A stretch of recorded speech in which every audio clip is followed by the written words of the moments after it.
Alright, you guys, welcome to part 3 of Charlie's Corner. And today, if you have not seen parts 1 and 2, be sure to go back and check out those parts, because we've already learned about foodborne illnesses, how it's transmitted. We've learned about how much it takes to have an outbreak.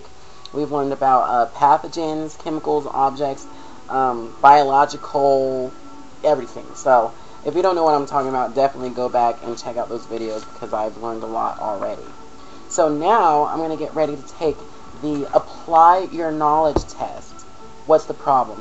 Now, I'm not going to even check the answers, because you can, but I'm not going to check the answers because I want to see if I can remember exactly what happened. So, here we go. So, 6 dangerous actions are listed below. Under each example, write an X next to the option that best describes how the food became unsafe. So, number 1. A package of raw chicken breasts is left out at room temperature. Now, here's the choices we have. The time temperature abuse, poor personal hygiene, or cross-contamination. And once again, if you did not hear what that was about, go back on part 2 and I read about all those were. So the question once again is, a package of raw chicken breast is left out at room temperature. I don't know if you guys can see it, but... So, let's see. Once again, I have time and temperature abuse, poor personal hygiene, or cross-contamination. So, my answer to this is going to be time temperature abuse. So, I'm going to go ahead and put that. Ooh, just poked through the book, really? Right, a food handler sneezes on a salad. That is going to be out of time temperature abuse, poor personal hygiene, or cross-contamination. Poor personal hygiene, because he sneezed on the salad. A food handler cooks a rare hamburger. I would think that would be time temperature abuse, because he didn't leave it down long enough to cook all the way through.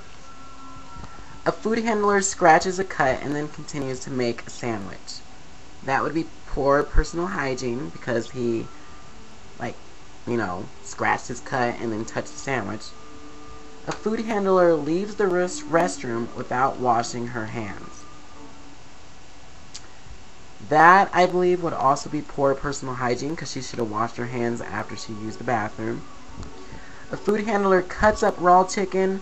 He then uses the same knife to chop carrots for a salad.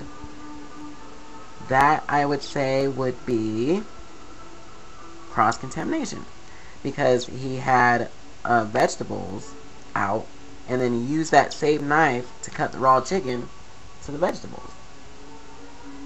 So, for answers, please turn to page 110. So, let's see how correct or not correct I was on that.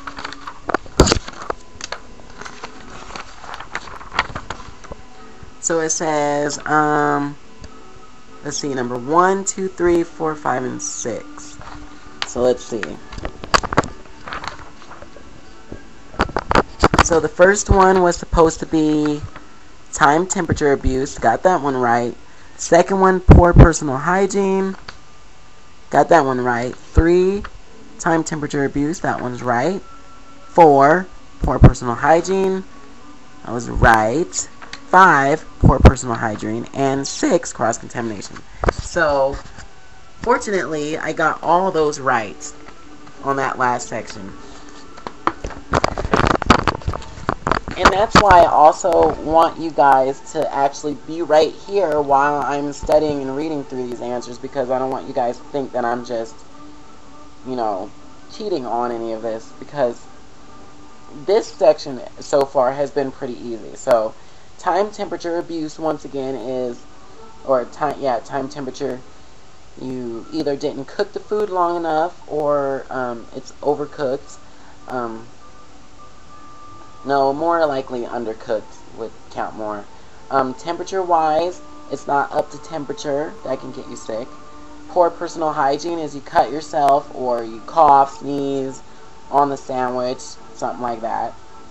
And cross-contamination is, like I said right there, you cut the vegetables, but you cut the vegetables using the knife that you cut raw chicken with. So, that was very interesting. So we're not done with this section yet, y'all. So we're going to go over the chapter summary because we've already been through the first chapter, obviously. As a food service manager, you have responsibilities to your operation, to your employees, and to your customers. The best way to meet these responsibilities is to keep the food you serve safe. A foodborne illness is a disease transmitted to people by food. Some groups are at higher risk of getting sick from unsafe food. They include infants and preschool-age children, pregnant women, the elderly, people with cancer or on chemotherapy, people with HIV or AIDS, and transplant recipients. Now, this is just a summary, so this is good as well.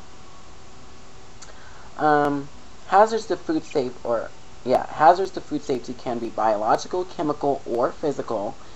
Food handlers who do not follow the right procedures can also make food unsafe. Important prevention measures for keeping food safe are controlling time and temperature, preventing cross-contamination, practicing personal hygiene, and purchasing from approved reputable suppliers. Very interesting. So, here is a chapter review case study. Now, take what you have learned in this chapter and apply it to the following case study. So, we're going to go ahead and do it together. We're on 6 minutes, so we can go ahead and do that. Jerry was not happy. It was Wednesday, and every Wednesday the softball game came in. The post-game visits usually involved a lot of joking and a lot of burger orders. But tonight the team had called to cancel. The game had been called off due to rain. Unfortunately, Jerry had just started a dozen burgers on the grill. On the top of that, he had a stomachache. The evening was not going well.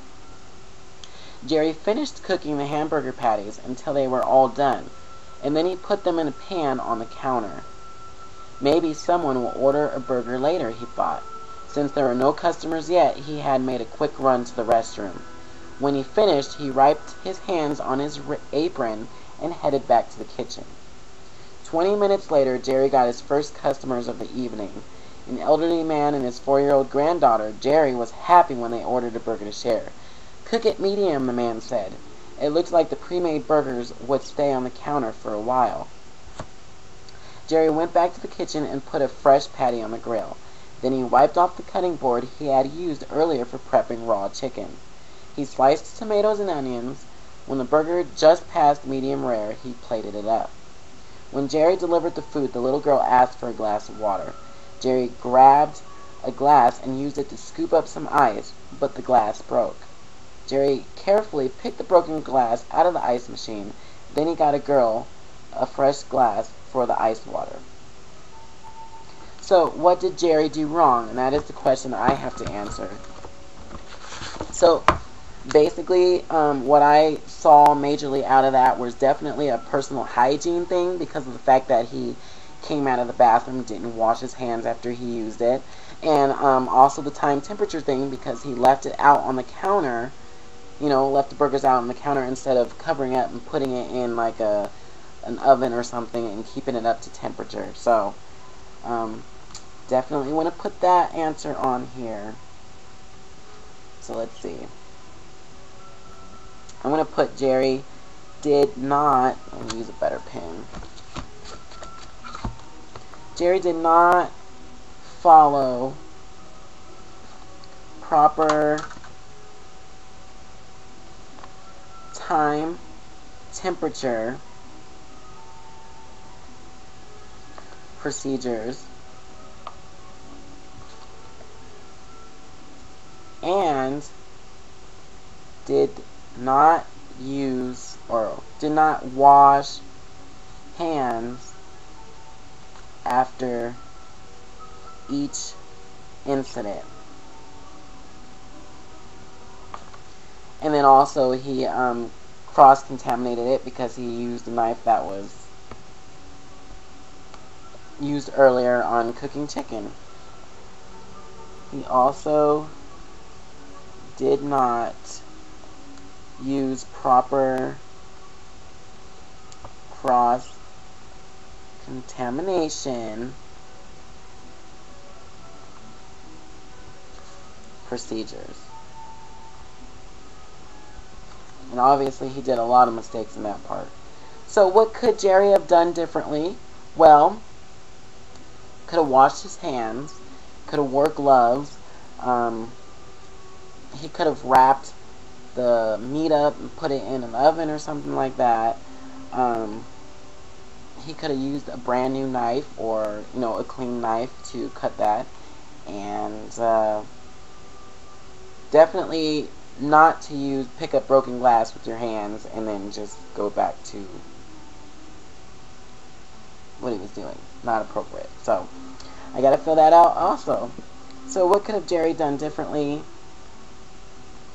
Could have washed his hands after each incident without gloves.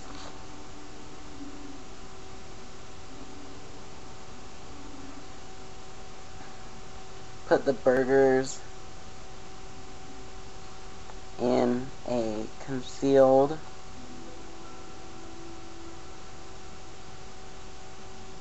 container and kept the temperatures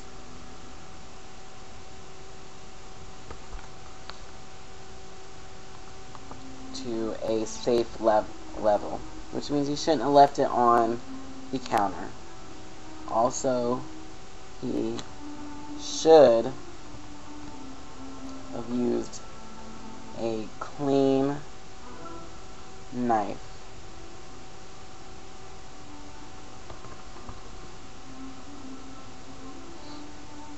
So there's that first section. So I answered those 2 questions, and that was pretty interesting. So the next thing basically on here is circle the best answer to each question. So they have several study questions here, which I'm going to actually see how well I am with this. So, why are elderly people at a higher risk for foodborne illnesses? A, their immune systems have weakened with age. B, they are more likely to spend time in a hospital. C, they are more likely to suffer allergic reactions. Or D, their appetites have decreased with age. And I'm going to have to go with that. I'm going to go with A, their immune systems have weakened with age. So I'm going to circle that. 2, the 3 categories of food safety hazards are biological, physical, and, we went over this. We have either A, temporal, B, practical, C, chemical, or D, thermal. And my answer to that is going to be C, chemical. And just so that you guys can see that I don't have the answers here, I'm just circling them as I go. For a foodborne illness to be considered an outbreak, a minimum of how many people must experience the same illness after eating the same food? There's A1, B2, C10, or D20. The answer to that is going to be B2. It only takes 2 people for an outbreak to occur. The 3 keys to food safety are practicing good personal hygiene, preventing cross-contamination, and A, bacterial abatement, B, toxic metal leaching, C, pathogen measurement, or D, time temperature control. My answer to that is going to be D, time temperature control. Number 5. According to the CDC, the 5 common causes for foodborne illnesses are failing to cook food adequately, holding food at incorrect temperatures, using contaminated equipment, practicing poor hygiene, and A, reheating leftover food, B, serving ready-to-eat food, C, using single-use disposable gloves, or D, purchasing food from unsafe sources. And my answer to that is going to be D, purchasing food from unsafe sources, because you don't know where that food may have came from. And then this part right here, I don't know if you guys can see, but it says for answers, please turn to page 110. So let's see how well we did on that.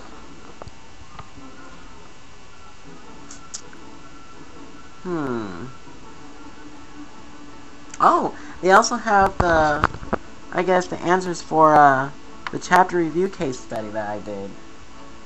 So basically my answer for the study questions was A, that was correct. Number 2 is supposed to be C. 3 is B. 4 is D. And 5 is D. So we got all answers correct on the study questions. So what I put on here for the chapter review case study was Jerry did not follow proper time temperature procedures and did not wash hands after each incident. He also did not use proper cross-contamination procedures.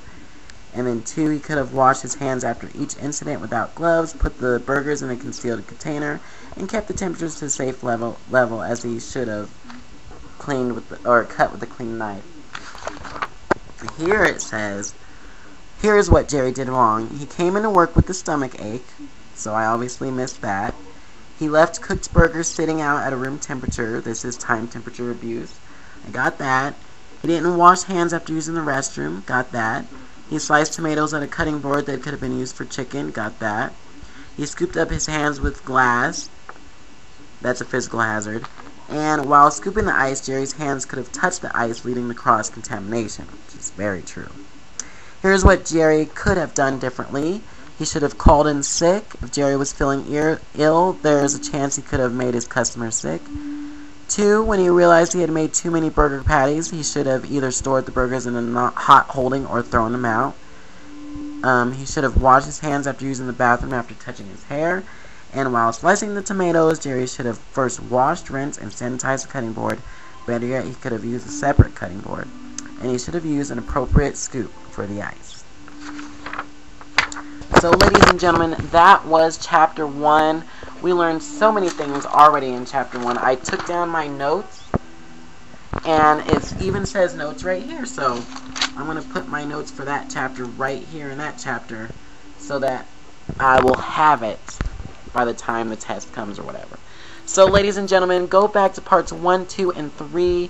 We just learned all that already and took a test, and as I did pretty good on that chapter, on Chapter 1. So, next time on Charlie's Corner, ladies and gentlemen, we are going to go and learn about the micro world, or the micro world on Chapter 2. So, can't wait to read about that.